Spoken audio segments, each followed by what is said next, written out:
Well, we needed a steam box to bend some cedar. Well, we figured this is about the easiest way to do it. We just took some big hemlock block I had, and we milled that down to 1-inch boards. Made it about 7.5 feet long. Put some braces on it. Put a door on one end, and on the inside here we've got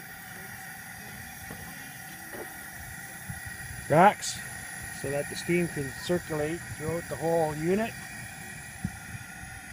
Like I say too, we took that beam I had, milled that down on our Wood-Mizer LT28, made some legs, some bracing, and we had an old propane tank that was past its due date.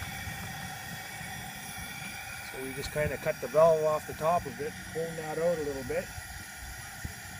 Got this garden hose we can slide up and down. We drilled a little hole in the side of the tank here so that we could put a funnel in there and put a little bit of water at a time. You don't want to put too much water in, you stop your steaming process. Got this peg here, and once we have her filled up, you can actually see in there now and be able to tell when the water gets boiling. Of course, here too you can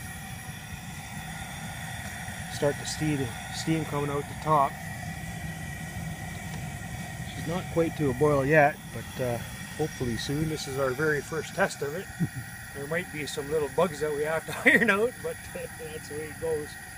And what we did here is just a garden hose with the flange. That's so that when you're tightening up your garden hose, it slides through your hands.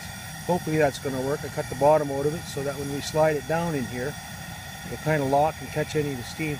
On the other end of the hose, we left the fitting on there. Drilled a hole through it so that when we drop the garden hose through, it doesn't fall right through.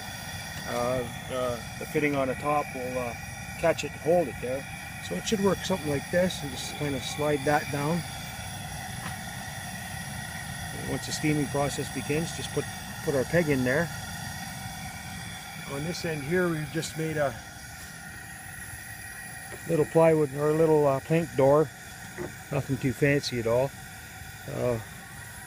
Be able to put some of our slats in there.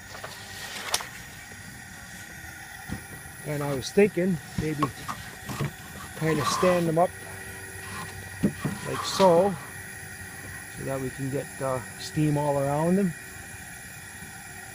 And when we're ready, once it's in there, then you just kind of close the door. I'm going to turn on that. Hopefully that does the trick. Trying to make some birch bark canoes here, and we need to steam some of the ribs and gunnels for it. I figured this is about the easiest way. Well, that's about it, if it works.